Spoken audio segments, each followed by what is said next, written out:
यत्र यत्र रघुनाथ कीर्तनम् तत्र तत्र कृतमस्तकाञ्जलिम् बाष्पवारि परिपूर्णलोचनम् मारुतिं नमत राक्षसान्तकम्। बोलिए सियावर रामचंद्र भगवान की जय। पवन सुत वीर हनुमान जी महाराज की जय। आइए मानस गंगा सत्संग में जो विगत दिनों हम श्री हनुमान चरित्र पर सत्संग कर रहे थे, उसके आगे के प्रसंगों में प्रवेश करते हैं।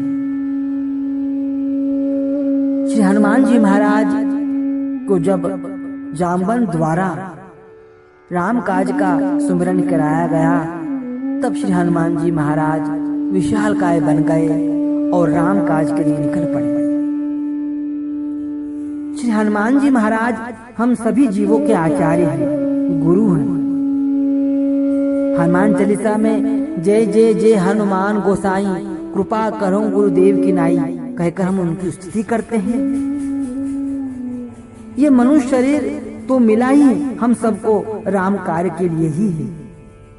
ये राम कार्य देश का कार्य, समाज का कार्य, कुछ भी हो सकता है। हम सभी को राम कार्य करना है और वास्तव में श्री राम का कार्य हेतु ही अर्थात जगत में शांति भक्ति की प्राप्ति हेतु हम सभी को प्रयास करते ही रहना है, क्योंकि कोई भी जीव बिना कर्म के तो नहीं रह सकता। कोई ना कोई कर्म हम सभी को करना ही होगा और व्यर्थ के काम में लगकर के से अच्छा है कि हम ऐसे सत्कार्य करें और भगवान का जो कार्य है, श्री राम का कार्य अर्थात महान संकल्प के साथ बड़े व महान उद्देश्य से जब हम कोई कार्य करने का संकल्प करते हैं, तब हनुमान जी जैसा उसका आकार भी बढ़ता जाता है। विचार करिए कि हम अपने कर्म के पीछे अपना कौन सा संकल्प रखते हैं, हमारे कर्म के पीछे उद्देश्य क्या है। लेकिन जिसने अपने कर्म के पीछे राष्ट्र का संकल्प रखा, जिसने अपने संकल्प के पीछे समाज का हित का संकल्प रखा, वही मानो राम का संकल्प रखा है। आप देखेंगे कि जिसने बड़ा संकल्प लिया हुआ है, उसका आकार भी बढ़ गया है।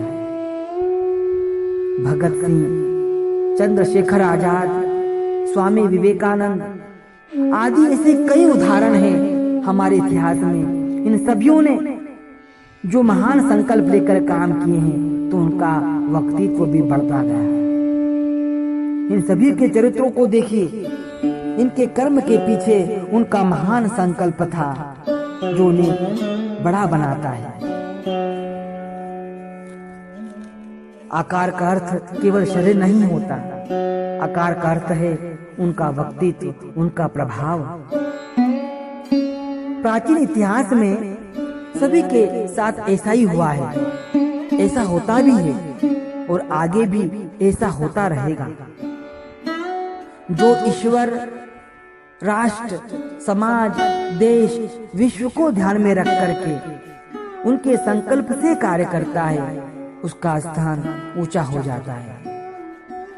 यदि वही व्यक्ति पुनः अपने स्वार्थ के अनुसार अपना संकल्प मानकर कार्य करने लगता है और स्वार्थ का संकल्प आया, तो फिर उसका आकार छोटा हो जाएगा और लघु बन जाएगा।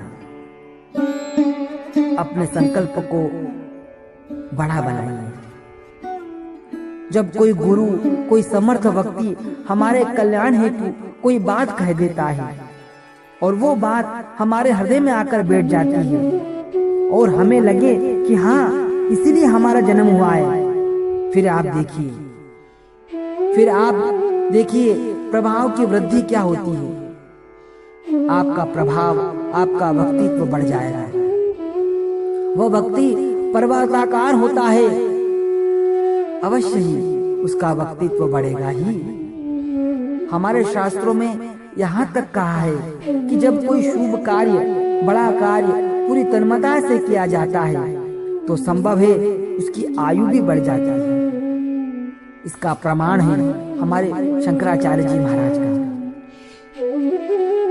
ऐसे कई उदाहरण हमारे शास्त्रों में दिखाई देते हैं। हम सब महान उद्देश्य के लिए जीवन में आए हैं और हम सबको अपना उद्देश्य जान करके उसमें प्रवृत्त होना है।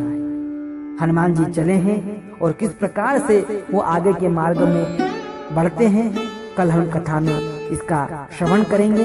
आज इतना ही भाव से बोलिए सियावर रामचंद्र भगवान की जय।